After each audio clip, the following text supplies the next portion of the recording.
Hello all. I thought I would just do a bit of a video post-launch vibes.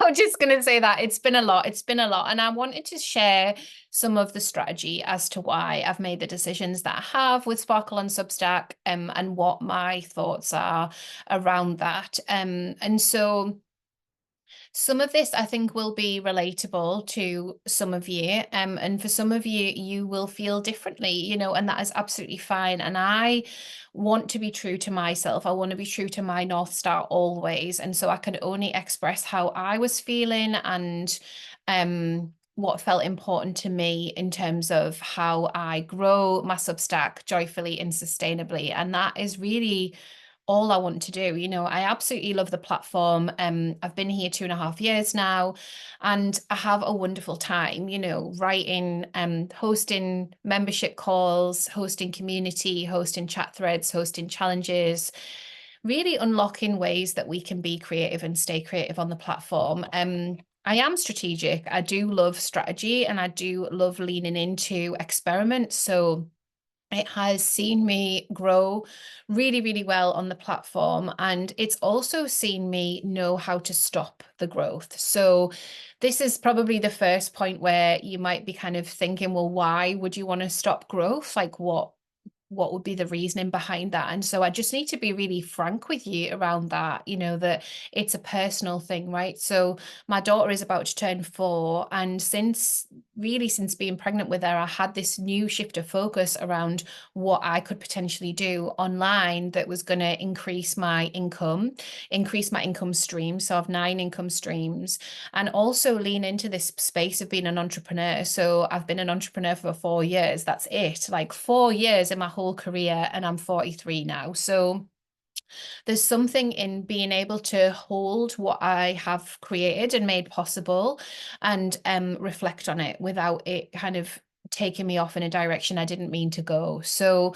there is a momentum that happens when you are building an online business and you are listening to coaches and leaning into tutorials and understanding what's been possible for other people, that can send you into a comparison spiral. So we saw it on Instagram in the early days, in terms of like, I just wanted that swipe up. I wanted the 10,000 followers. I wanted the swipe up. I did not understand why it wasn't possible for me. I didn't understand it, right? I just felt like I had important things to say, and I didn't really understand why that wasn't getting any traction. And honestly, on a soul level, I just feel like that was my playground. That was my space to try out ideas. That was my space to understand when it was hard for me to talk about certain topics and where that was coming from. So whether that was a safety mechanism, whether I was scared what people would think, whether it was certain friends or family members that I just, I didn't share those parts of myself with. It's all in a workshop called The Reframe. If you want to grab that workshop in the membership, it's in there. So all of that stuff is in there. And so when I came to Substack and things started getting traction, I didn't have any fear around that. Like, it felt very organic and it felt very natural. It felt like I had pivoted my skill set to be able to hold space for creatives online rather than hold space for creatives in person. So previously I worked in festivals and events. I worked with hundreds of thousands of people, thousands of artists, incredible like grassroots community stuff, and then also really high profile celebrities and artists and all those sorts of folks. And I absolutely loved that work until I didn't. And when I didn't, it was devastating. I was like, well, what am I going to do now? What am I going to do now? This is what I've done all of my career, all of my life. And I had a moment like that in the summer around being online where it all felt very intense. Obviously, we were launching the book, How to Build a World-Class Substack. I had my 2 Substack publications, Creatively Conscious and Sparkle on Substack. And a couple of people had sort of said, I don't know how you do it. And I'm like, well, I do it because I'm called to do it, right? So I don't really give that any thought. Like, it's just, this is what I'm called to do. This is my why. This is who I want to show up for.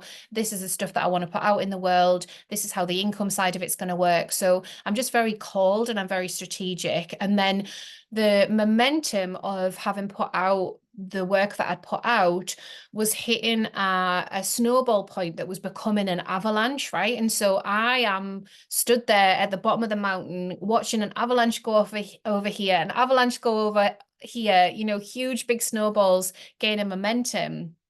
And that's what I'd always wanted, right? But being in it is terrifying. Being in it and not knowing what you need to put in place to get the right sort of support. So you guys will know I brought in the wonderful Mika, and I've had some other support behind the scenes as well. And if it wasn't for Mika in the summer, I don't know. I honestly do not know what I would have done. So it had just become so big. And I was also creating some of that, right? So there was this push pull of me. If I put out a thread that I knew would be popular, I knew that would be a large majority of my weekend, you know, reading those comments, responding to people. And I was still in this space of growth, right? So I wanted to do that work, but I'm also kind of going, well, what about my well-being? You know, like what about making space for walks, going to the spa, like being with my kids, going on a date with my husband, because all of the avalanches and all of the snowballs are still going to be going on, whether I stand at the bottom of the mountain or not. So there was this real kind of spiritual call to stand at the top of the bottom of the mountain and stop some of that stuff. So I can only describe it as that. So it's this beautiful, serene mountainscape. It's really, really beautiful. It's where I want to be. And I really love being there, but I need things to stop. And I don't know whether you've ever, you know, seen an avalanche, you know, on the TV. Hopefully you haven't seen one in person. You know, you're aware of what a snowball is. It takes a lot of work to get it to be a snowball, right? It takes ages to get that to work. But then once you've got that to work, it can just keep building and building and building. And you can, like, you know, keep that nice and steady and slow, or you can roll it down a massive mountain and then it's going to knock out, you know, something at the bottom. So there was this call to just go, you know what, enough. It's enough. I'm enough. It's been enough. And part of that call was to ignore what all of my competitors were doing. Some of whom, you know, I have a really great colleague relationship with, others who I feel do directly like take my work and then remount it as their own, or they'll take something that I've taught and try and teach you, like, no, the opposite is true. So, you know, oftentimes people would tag me and a person in the same note, and I just don't want to see that. You know, I'm just not interested in that. I want to hold space for you guys, and I want to continue to be able to show up in a space that feels like home on Substack. So, if I am in my cozy little cottage, I've put the kettle on, I'm going to make some hot chocolates, we're going to have some cookies. I need you to go back to that. I need you to go back to, okay, you're all invited round. I'm here all day. Like, come on round. I'll make space for you. Sit on the sofa, sit on the chair. I'll pass you a hot chocolate. Tell me about what you want. Like, tell me about what you want on Substack. Tell me what you want for your business. Like, what feels exciting in terms of your creativity. Like, tell me that stuff, and I've got time to listen. I could not have listened to that in that snowscape outside of the house with all the avalanches going off and the snowballs going. Like, it's just not how I'm built. So I'll get to my point eventually. So one of the things was around boundaries, right? So setting out the stall of, this is how people get access to me. So this is how I am available, and I want to be available, right? So again, people would say, you know, it's not sensible to run a high touch membership. Well, that's what I do, and I love doing it, and I want to do it. So there's that part of me that wants that, but that needs to kind of clarify the boundaries so that people understand where they can find something if they're looking for it, and they don't get frustrated. You know, they don't need to send an email, they don't need to send a DM, they can just find what they're looking for. So setting everything out, setting out that stall again so that it felt really seamless and easy for people to find what they needed was like step number one. And then also just reiterating, here's the stuff, you know, if you've forgotten, like, there's the A to Z, you can find it, everything's there. Like, I'm safe to say that, like, I don't have to be plugged into every single person in the membership. It would be impossible to do that. So being able to say the A to Z's there. Doing the experiment over summer where I didn't do the Ask Me Anythings, and I had some time off them and people could just ask questions within the Substack chat and it worked wonderfully well. So there's been like the odd thing where I'm like, okay, well, maybe I'd prefer it if a member didn't post that, you know, if it's just a direct link to their work and it's not really adding any value and it's not really sparking any conversation. Like it's not really what the membership chat's for, but it was mostly fine. So I decided to let you guys continue with that. And that's been really beautiful. It's been so nice to see that you want to support each other and you want to kind of create those colleagueships and those kinships that I built up when I first came to Substack. So enabling that to happen and then having the boundaries around the ask me anythings and knowing that that was going to work and that people were going to be able to find the answer that they needed quite quickly. Obviously, it's been quite funny with the Substack chatbot because he doesn't really know, you know, he's very polite. I give him a he, I don't know why. I mean, could be gender neutral, I don't know. But yeah, I just feel like, yeah, he's very polite, but he doesn't always know the answers. So it's been interesting to kind of be in the Substack space around that, where people are kind of going to chatbot and trying to figure things out. And then because of that, and because there's so many different people with so many different educational messages, with so many different skill sets, it's really about me honing what it is that I can do, like with you, for you, what you can achieve and celebrate within the membership. So I know what I'm good at. I'm good at the strategy. I'm great at the experiments. I can see through, you know, when I do the audits, I can see where you're tripping yourselves up, like, and I want to do that work. I'm very, very passionate about it. So in 2025, there'll be more of that type of stuff where within the calls we do some of that together. So I'm really excited about that. It's going to be called Sparkle Studio, so that's coming. And I could have only really figured that out by just trying to sort of calm some of the things down that were going on within my experience of opening my laptop.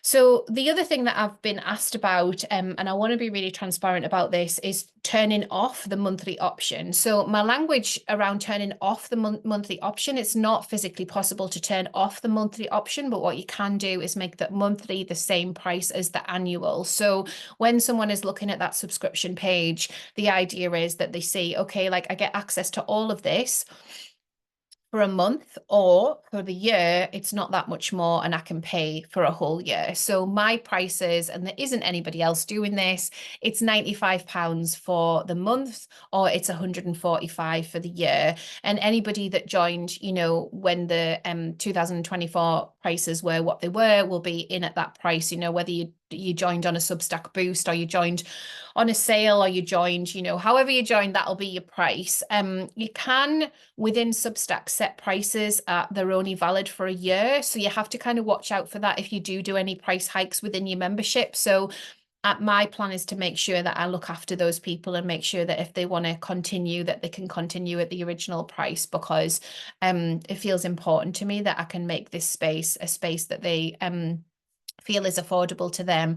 I also offer a pay it forward offer, so if anyone can't afford to join Sparkle on Substack, and people do take that up, so that's for 90 days, and I've just made that more front and center. So I've just explained that like all you've got to do is email me and I'll just add you in, because I feel like if somebody is, you know, in that space where they're willing to send an email to say, yes, please, I want this, then I want them in the membership, right? Because I'm there anyway, and you guys are all there being brilliant, and if someone has fallen on hard times, I want it to feel a supportive space for them. So yeah, so that's how it is all working. And so now on Substack, and I haven't checked my competitors, but my understanding is that it is probably the more expensive end of Substack education membership, and that will put people off. So just be careful what I say about this, because it is difficult to explain, but that's purposeful, right? Because I want to hold space for a smaller group of members. So everyone knows that if you scale, like eventually volume is going to tip you into like some really high six-figure Substacks, all that sort of stuff. I did not know and could not honestly tell you if I wanted to run a six-figure Substack, not because I want to sell myself short of what's possible, but because all of that incremental stuff, you know, like when it was £11 a month or £95 a year, there's so much value in the membership. And the Substack itself, if all of the income is coming through the Substack, that's so many people coming into the space, so many people that need to find their way around the space, need to find their way around Substack. You would not believe the amount of diverse questions that I've been asked about Substack. It's not like you can guide people through and then they feel like satisfied and okay. You'll have people that just don't do anything for 6 months and then pop up. You'll have people that want everything all at once. You'll have people that ask frequently asked questions, but you'll also have people that ask obscure questions. You'll have people battling with mindset stuff. You'll have people battling with privacy stuff. You'll have people battling with confidence. Like there's just so much. And I felt like the only way to do the sacred work that I'm called to do in a way that felt reverent to me was to close off that kind of anyone can come in at £11 a month. Like that's it. And so I trust my business. I trust what I'm here to do. And I know that my business will support me, but my business isn't just Substack subscriptions, right? So I had to create something where it was a bit of a wall to then show people there are other ways in to learn. So if someone wants to buy a class, if they want to buy a course, they can do those things. They don't have to be part of the membership. I offer a month's complimentary membership with all my courses because it's actually just really helpful for people to have access to those resources. So I do that, but obviously, again, that's like the strategy piece. That's why that all works. So yeah, it's been a journey to get here. So it's like 2 days since I've turned the membership to 95 a month and 145 a year. So essentially there is a monthly option. Like if people want to pay the 95, they can. I don't believe anyone will do that. They might. I don't believe that they will though. I believe that they'll look at the 145 and they'll think, right, great. Like I'm going to come in for a year. I'm going to commit to my Substack. So for me, it's not about an affordability thing because if you look at what's available within the Sparkle on Substack membership, that's still an incredible wealth of resources, over 40 hours of video, all of the A to Z. You can basically do everything, but it means that there's a commitment there and there's a commitment to me, to themselves, to the community, and it's just a different energetic vibration than people going, I'm going to go into Claire's space and then I'm going to also go into this other Substack educator space and like do all the things. So moving forward, this is going to be probably around a 3-month experiment. So I am going to do a lot of work behind the scenes on my business that helps people to unlock the Substack that they want to unlock. So I've got Your Beautiful Digital Magazine course. I've got Substack 0 to 10K, gross annualized revenue. I've got adventures in audio and video, and they're all courses and programs. And so those things are really precious and I really love them. And I want to give them some attention off platform. And turning off the monthlies means that I think I'll be able to do that and do that in a way where I can nurture people to come in to take those resources. There's also a course that I made in 2023 called Stay Creative on Substack. It's a 4-week course. All my courses are 4-week courses. And I want to give that to my members. Now, I've always wanted to give that to my members, and I've always been so, just compromised about it because I sell it for £200. I was selling it for £200. And if someone comes in at £11 a month, I was like, well, how do I give it to the annuals? I just want to give it to the annuals because I want to make sure that they've got that as a firm foundation, that they can figure everything out. And so I never did it, and now I can. So very soon you'll see that I will be pushing that course and saying, here it is, it's free to members. And so again, strategically, that felt like a really good thing for me to be able to offer because people will be held in that course. They'll get to understand what it is that that I'm about, my values and what I've been able to do on Substack because of my creativity and because of the way I approach the platform as an engagement consultant. And it just felt like this is the way that I can do it. So I felt really great about that breakthrough. And that'll be that. And then when it is sort of still in the depths of winter, so like after we've got through January and the planning and stuff like that, I'm going to then sort of reflect on how I'm feeling, because it will be about how I'm feeling, and make that decision in terms of the monthly. So obviously the monthlies could be cheaper again. They could be available again. They'll never be as cheap as £11 a month because that was what I felt like was creating all of the snowballs and leading towards all the avalanches, and I just couldn't handle it. And so for me, it's about being in a space that I want to like open up to you guys, and I feel like we have that intimate space together, whilst also, you know, scaling my business, and my business exists outside of Substack. So those two things need to happen in like congruently, you know, and happen like in sync with each other, and then I'll be able to grow joyfully and sustainably to the next level.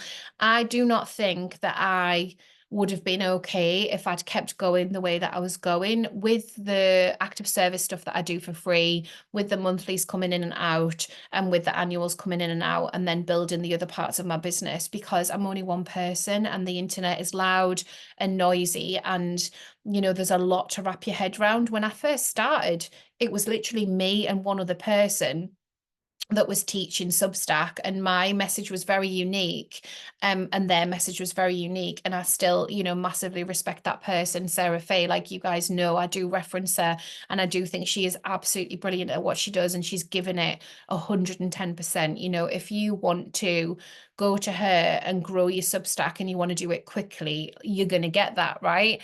And I think that she's also very honest about the mental health piece, you know. And so with me, it's about how can we approach this playfully and still grow, but actually underneath that, like, why are we doing it? Well, for me, it's about human connection, it's about creative connection, it's about feeling something.